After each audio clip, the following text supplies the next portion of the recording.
Hello, everyone, and welcome to the Alliance of Independent Authors Advanced Self-Publishing Salon with me, Joanna Penn, and Orna Ross. Hi, Orna. Hi, Joanna. Hi, everyone. Hello. Here we are again. We can't believe that it's almost the mid-year and we just have so much to do. Today, we are talking about myths about indie authors and self-publishing. We did have 7 or 10, and now I've just got a pile of them. So that is going to be our segment today. But first up, we are writers first. And so, Orna, let's start with you. What is going on in your life, your writing life? Yeah, writing life. Everything's going on in all my lives. I think it's post pandemic. We're easing out of lockdown here, and life is changing just loads. I'm having one of those kind of periods that I think come along every number of years where things really change and you kind of go to a different level. So that's kind of where I feel I'm at the moment.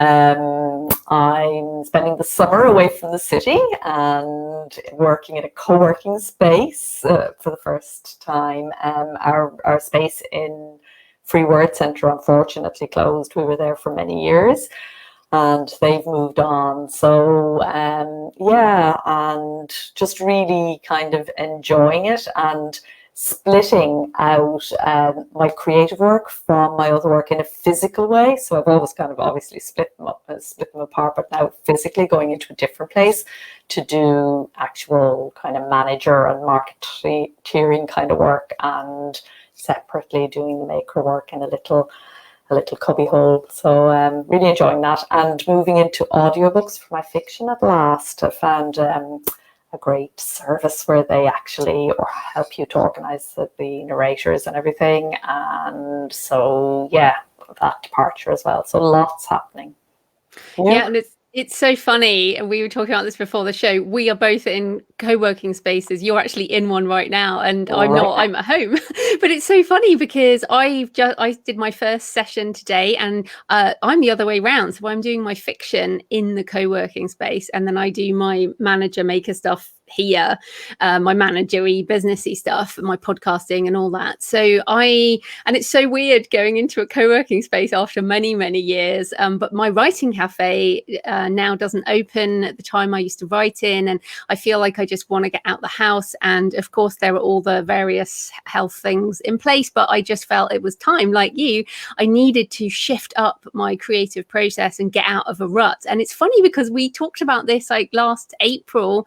It was like, oh my goodness, everything's changing. How do we recreate our artistic side and our routines? And now I feel like we're doing it again as we come out of a lot of the lockdowns. So that's been good. Also went on a cycling week, which again kind of chucked me out of my comfort zone because I'm not really a cyclist.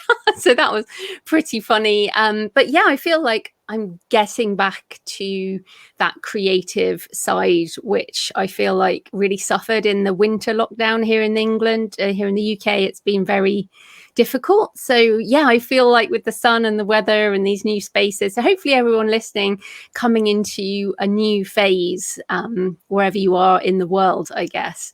And what about the Alliance? What's going on? Yeah, always lots going on at ALLi.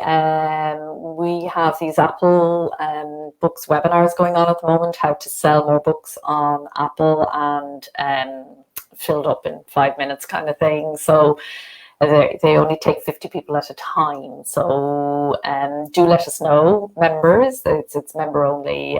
Do let us know if you want to be part of that. And the other thing that we're doing is we are looking at the whole ethics around AI for indie authors. So obviously you and I have spoken before about the copyright implications and all that kind of stuff, but this is more about using AI as a tool.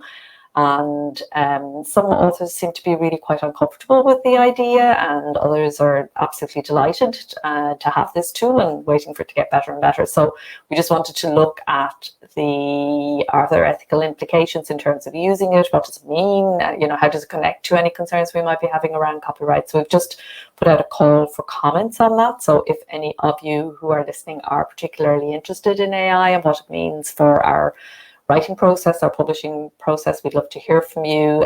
You can comment on the article. It's at selfpublishingadvice.org/AI comments, if you'd like to make a comment on that. And from the submissions that we get, we'll actually draw up some guidelines, and obviously bearing in mind that we don't have all the answers, and that indie is always a broad church and people have a lot of different opinions about this, as with everything else. Still, there are things that I think we need to be thinking about as we go forward.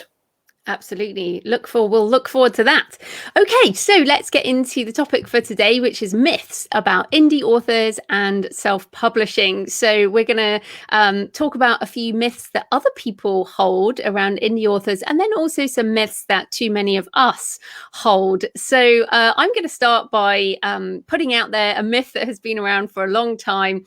All self-published books are terrible, low quality, and responsible for a tsunami of crap, which was a term I think Joe Conrad first coined about a decade ago.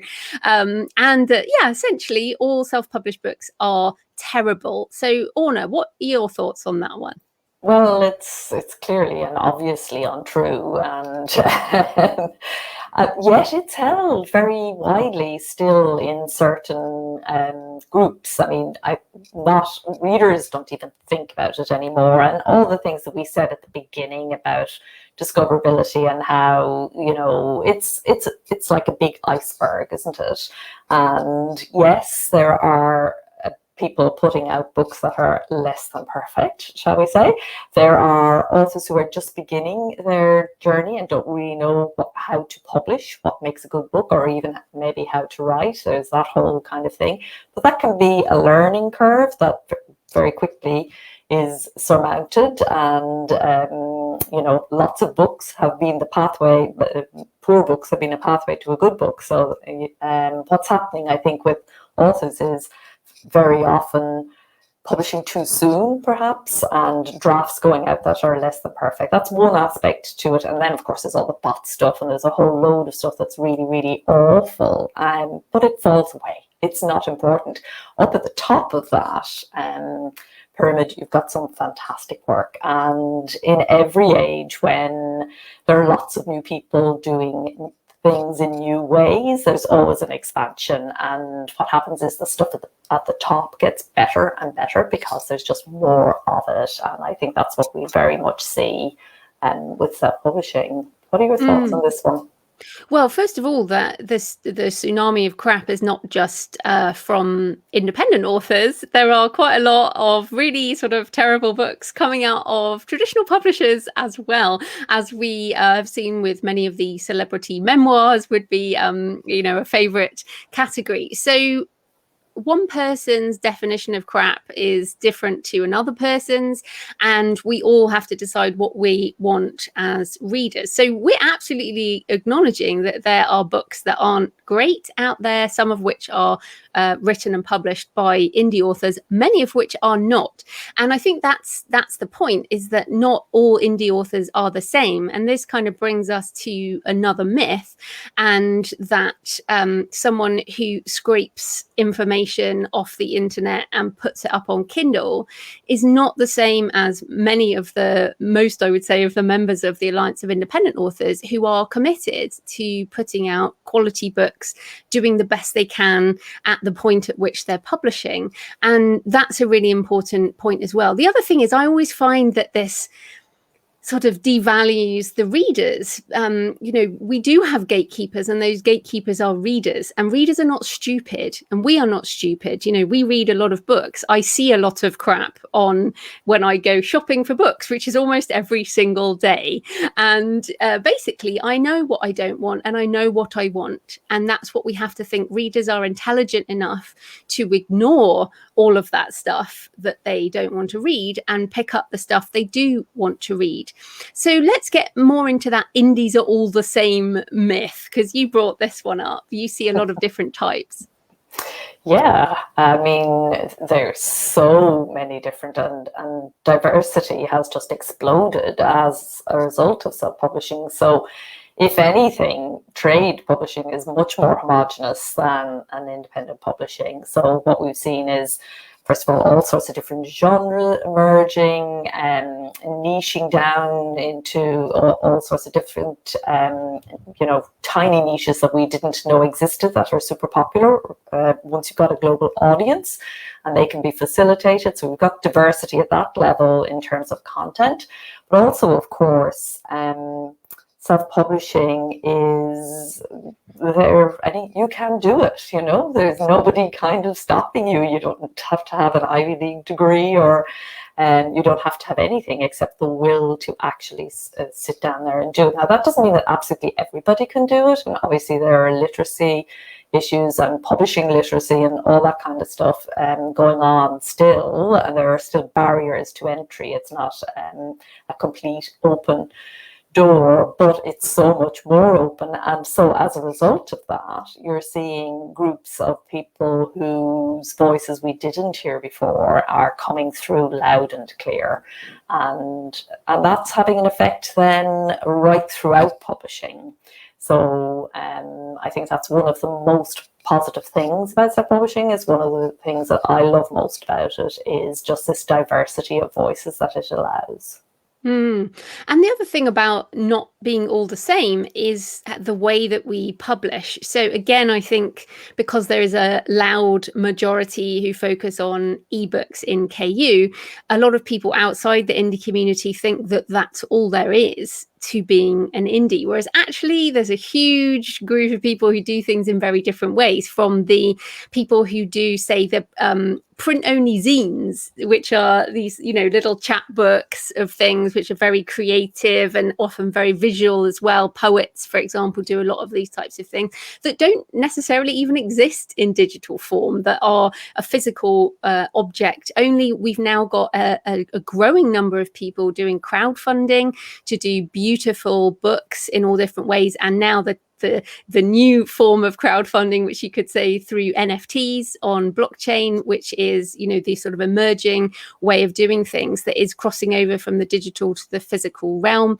We've got audio first projects starting to emerge. So those are all just some things. Indies are not the same in terms of what they're producing by genre, also who they are and where they are in the world, and also what formats they produce too. So we are indeed a very diverse community, and this it is both wonderful and a problem, because it means the myth, people think that because they think a certain way that everybody thinks the same as them, and that's not true.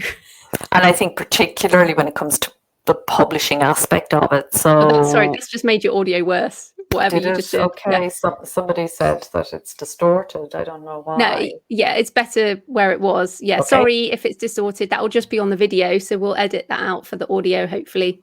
Yeah, definitely for the podcast. I'm not sure what's happening there. It was fine last week. I think it's your internet connection, but don't worry, carry on. Okay, yes, it could be actually. I'm going to try a different one. While Orna comes in and out of the internet, I will carry on. So another myth about indie authors is that we only, and we're quite militant about being self-published only and not doing traditional publishing or signing rights deals. And that's not true either. So basically, there's a myth that we can't get a traditional publishing deal. There's a myth that perhaps we are against traditional publishing, and that's definitely not true. I'm totally winging it because Orna's not come back. So I'm going to carry on a little bit, but feel free to put your questions. If you are attending live, I can always answer questions while we wait for Orna.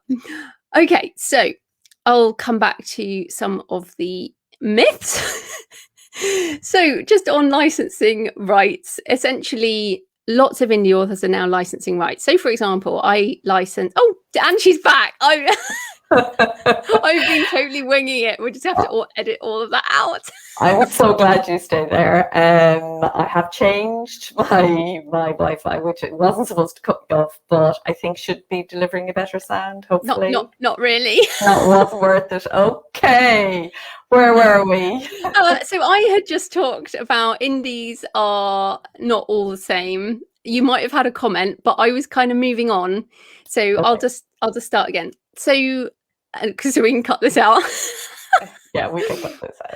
So another myth that comes up is the relationship, I guess, with traditional publishing, that indies can't get a traditional publishing deal, that indie authors hate traditional publishing in some way, and that we think it's wrong and nobody should traditionally publish, that we, all the sort of licensing rights things, we just can't do that.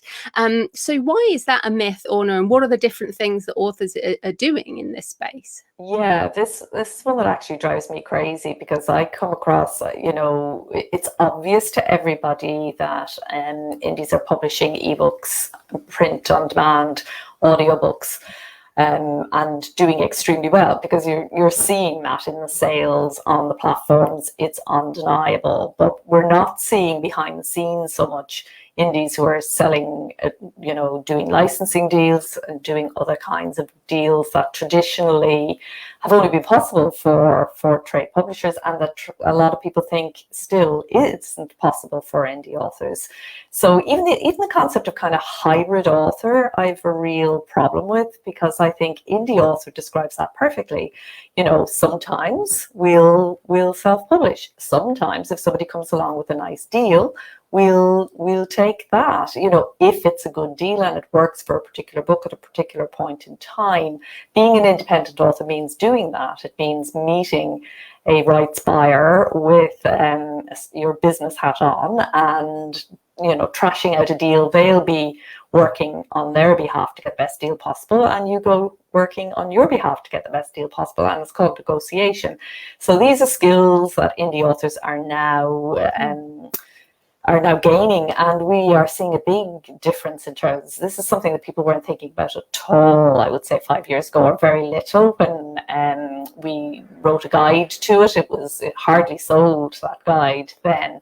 It sells much more now, and members download it far more often now.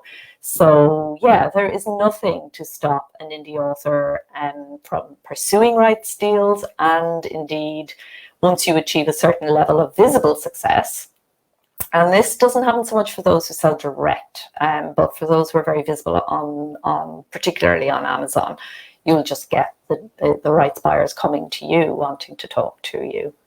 Yeah, absolutely. And certainly, I have books in French that are licensed, and in South Korea that are licensed, that did sort of emerge over time. This is how we know people in the community who've done this in so many different genres. I was listening to Podium Publishing on the Six Figure Authors podcast, which is a great podcast. People should listen to that one. And they were talking about how they do pick up successful indies, from looking at their ebook sales, and that's their business model. And I mean, they picked up I think they're responsible for Andy Weir's The Martian. Yes, they were. Yeah.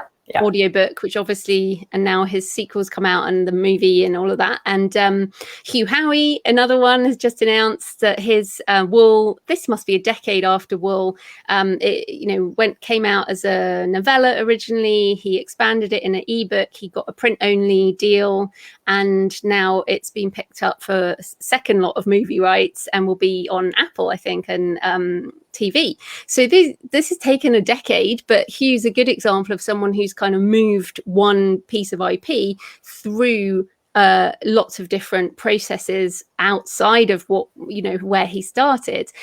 So yeah, I think keeping, and also this, what annoys me, someone said it to me at a literary event. Oh, you're not one of those militant indies who hates us being traditionally published authors or traditional publishing. And I'm like, sorry, I don't, definitely not. We're readers, we love books, we love authors, we love publishing. I'm always spending money on publishers' products. And that's not it at all. It's not a anti-them approach. It's just a choice for our business and our creative work.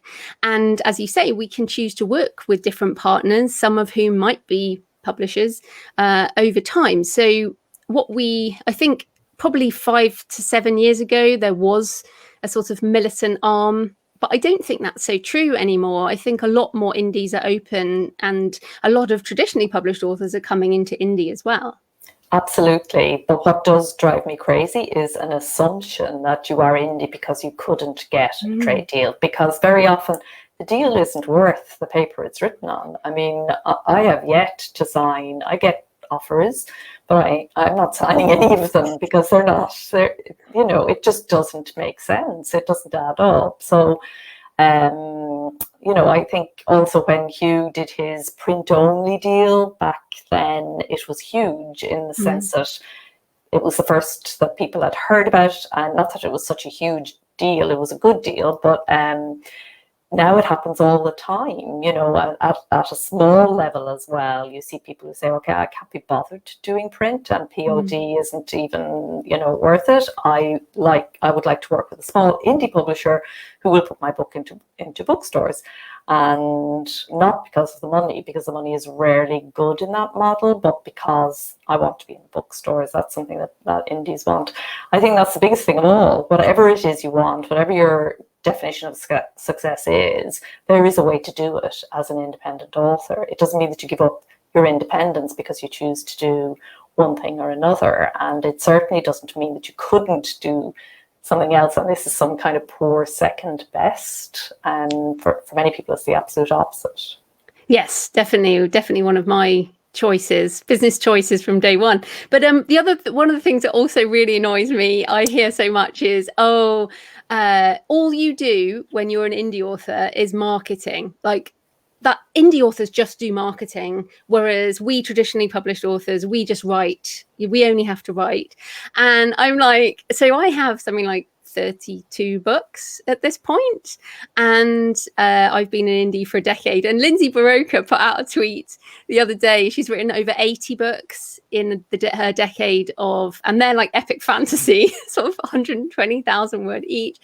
And it's like, I'm sorry, do indies only market? I think some of the hardest working, most prolific writers, actual just writing words every day, are indie authors now. And if you look at the number of words coming out of the self-publishing people and the number of words that a traditionally published author will publish in a year, we're talking orders of magnitude. So yes, indie authors understand that we have to market, but sorry, traditionally published authors have to market too. But I actually think the bulk of writing right now is coming out of the indie community. I don't know, what do you think, Orna? Yeah, I think this is such a myth, and it's a very understandable one, because we can fall guilty to it ourselves. You know, we can say, oh, if only I didn't have to do all this business stuff, I'd have so much more time for writing. And as you say, the facts just don't back that up. And in fact, knowing that you can put out a book whenever you want on your own schedule to suit your own creative conditions and your own creative rhythm and flow and so on seems to be hugely energizing, because in trade publishing, you won't get the slots. So, for example, some of the series and things that we've seen coming out, and that we see all the time coming out of self-publishing, there's just no way that a trade publisher would allow it. Similarly, all the authors, you and I included, who write all over the ranch and who, you know, who like to do nonfiction one time, I do a lot, nonfiction, fiction and poetry, nobody's going to take you on and let that happen. All of these things generate more writing, and you know, and signs on it. We see it all over the place. So it is a notion, and it is a complete myth. Yeah. Absolutely.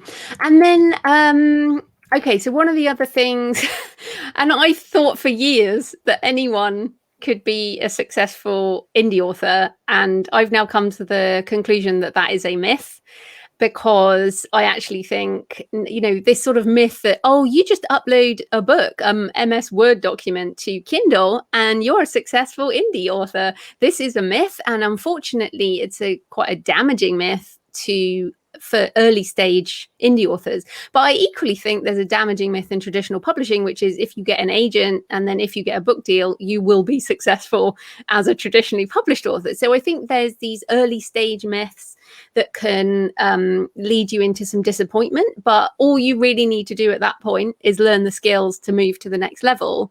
But I do think it is a myth that anyone could be successful self-publishing. You do have to learn a lot of skills, craft and business in order to get there.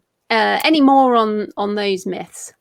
Yeah, I suppose we're kind of slightly moving into now away from the myths that other people hold into the ones we kind of hold about ourselves. And I think, yeah, you've said all on that. I don't think I've anything to add to that one. Okay. Well, one that I also hear is I'll never be a proper writer, proper in inverted commas, unless I am traditionally published.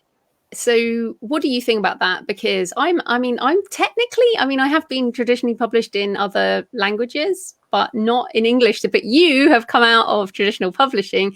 So what about this myth that many people hold, which is I'll never be a proper writer, I'll never be acceptable in some way?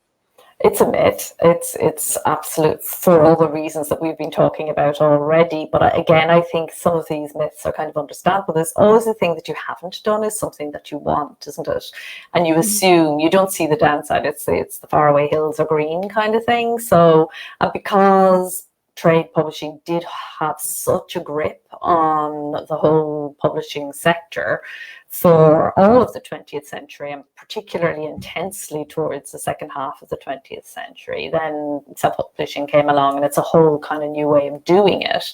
There is still, in the wider world, so very often people say to me, I'm happy, I love it, I don't want it, but my mom would just love if I got a deal, and, you know, or my family or my friends or whatever, I want to do it for them or whatever. But the idea that some third party saying, yes, this book works for our business model in some way makes you a better writer, clearly it's a myth.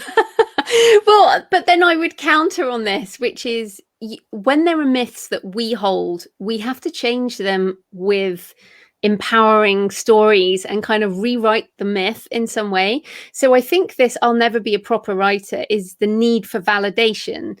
The fact if an external party, a respected external party like an agent or a publisher says you are good enough, then you feel validated. So what we have to do is find ways to be validated within the community that we're in.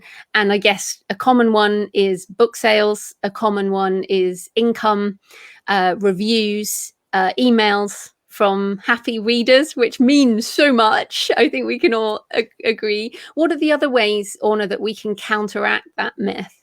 Yeah, I think the reader relationship is the big one, and I think, you know, that sort of the closeness of that relationship that we get, where we cut out all the middle people, you know, and we just have that relationship. And it's so, particularly if we're selling direct from our own websites, and you know, they're buying from us in that way, or they're people who are on our mailing lists or supporting us on Patreon or part of our membership group or whatever. And I know that you don't have to be indie to do these things, but I think being indie gives you A, more incentive, but B, it's the closeness of that relationship. So you've just got the two imaginations that are kind of coming together in the books and nothing else coming in between.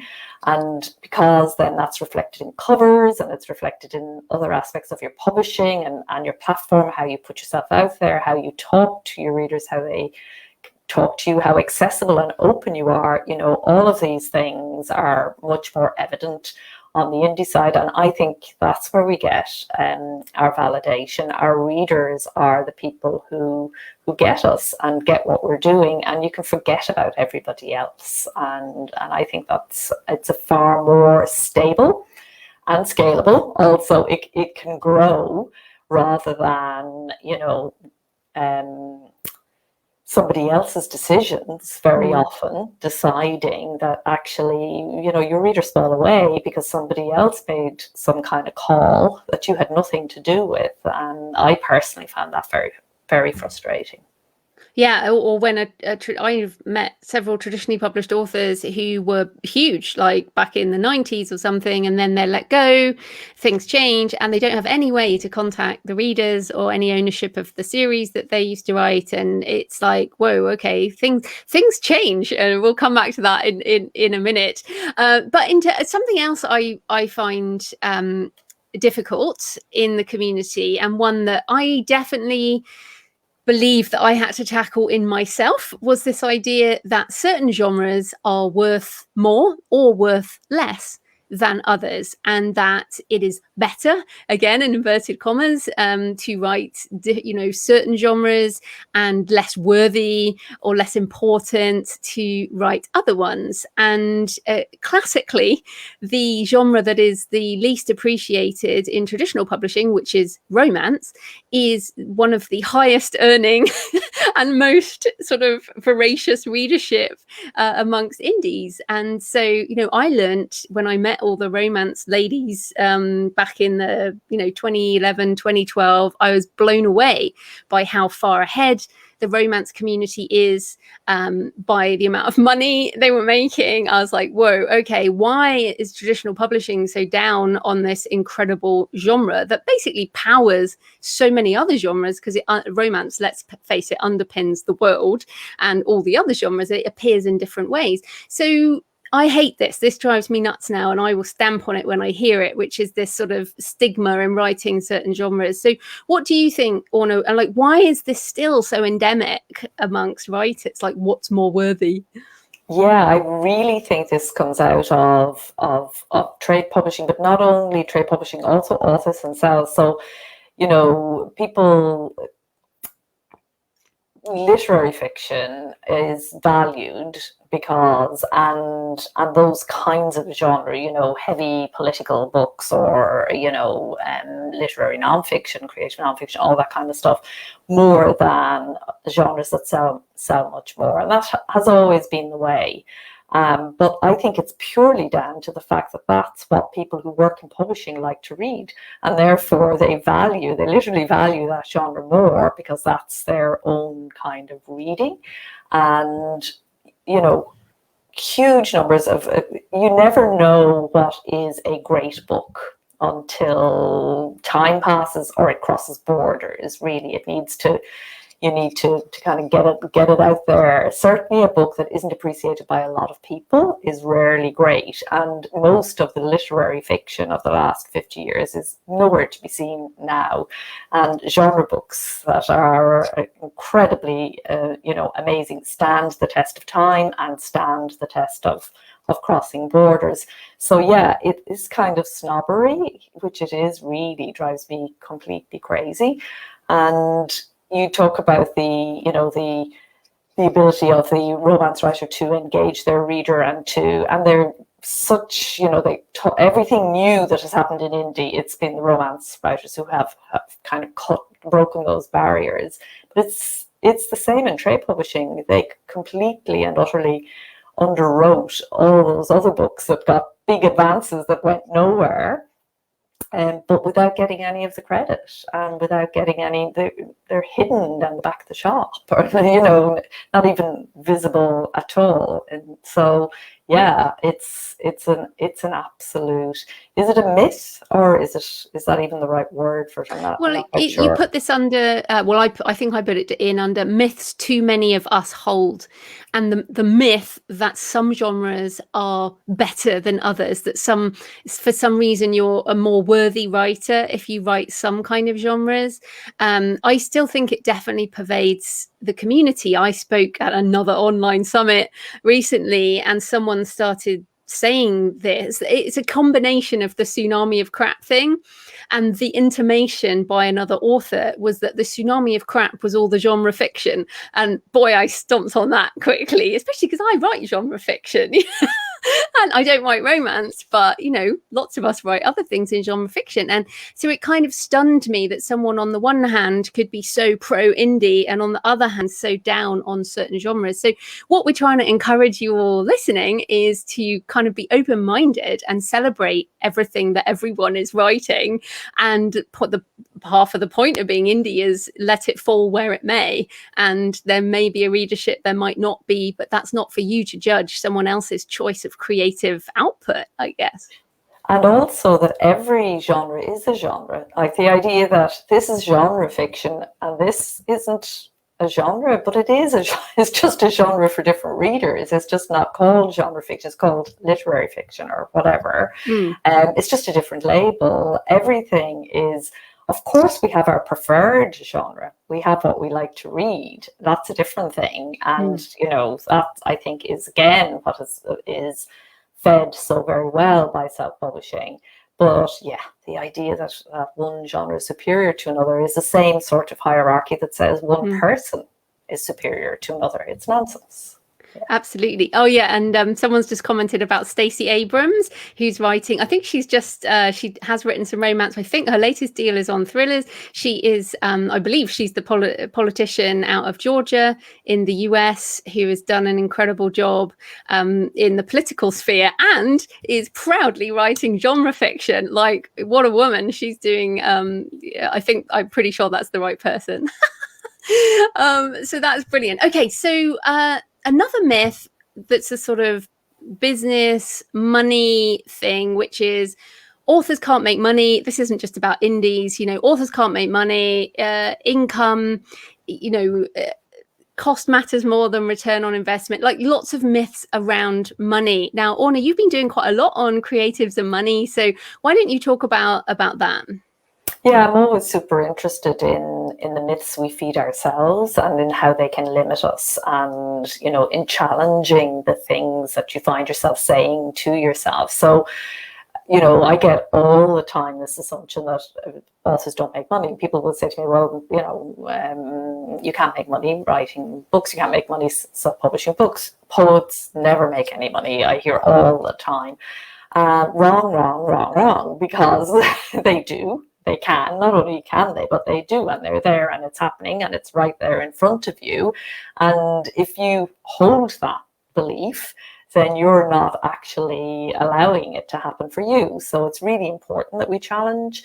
I hate marketing is another one. Well, that's probably because you haven't thought about it enough, and you haven't gone in there enough, and you haven't worked out how your marketing connects to your writing and how you reach the readers through, because marketing these days, if you're using social media, which most people are, is actually writing. So it just doesn't make any sense to feed yourself that line. Another indie thing that I come across with self-publishers a lot is it's too expensive. You know, you suggest something that they could do to increase their sales, it's too expensive.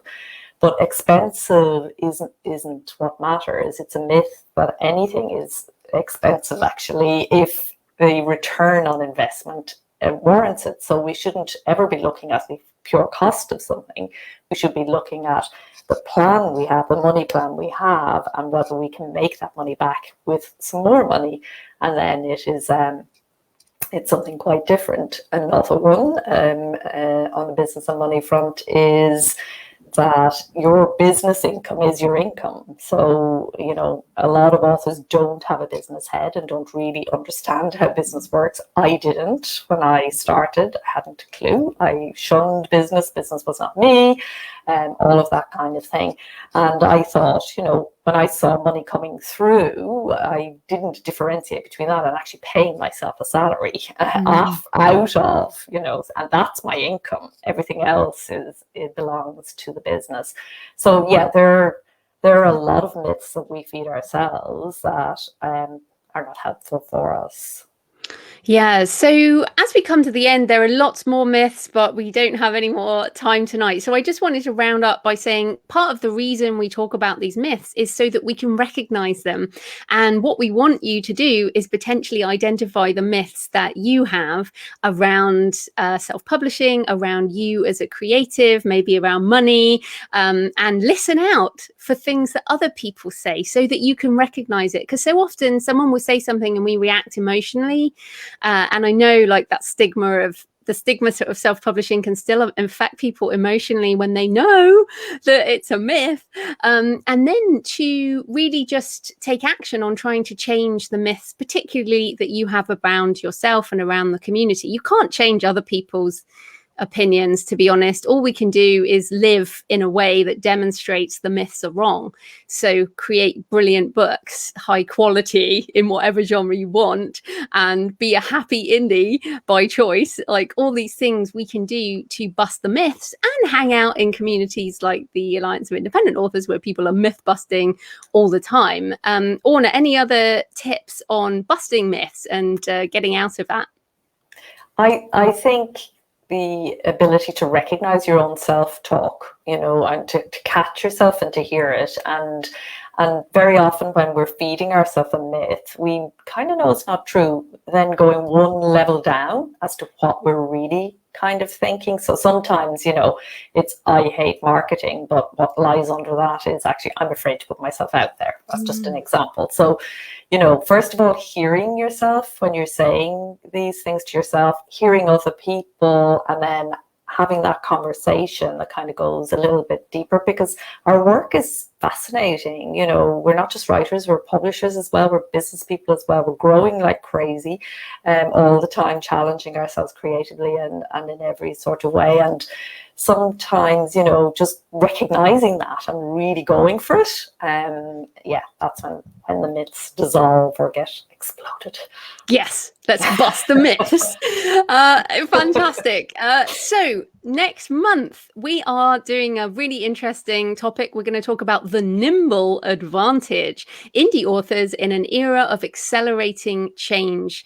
Because as I'm sure many of you have read in the news and things have accelerated due to the pandemic and due to a lot of more business and e-commerce going online. So we're going to talk about the basics and what to hold on to when things are changing, the mindset of dealing with change, and what's happening in traditional publishing, and also the technological tools that are coming along, and how we can be nimble because we own all our IP or we've licensed it with a good contract. So that is next month, and we're excited about that. That's something we talk and think about a lot. So Orna, anything else you want to announce or share? No, just to reiterate the call at the beginning, that if you are interested if you didn't get a place for the Apple sales webinar and you are interested, to just drop a line to info@allianceindependentauthors.org, and we'll see if we have another 50 people to fill a new one. I think we do. All right, that's it. Thank you. Fantastic. And thanks to everyone who's joined us live and all the comments you've put. Sorry we haven't addressed them all, but we really appreciate your live comments. I've certainly been looking at them, and we'll address some of them in the Facebook group, I'm sure. But thank you everyone, I guess, and happy writing. And happy publishing. Till next time. Bye-bye. Bye.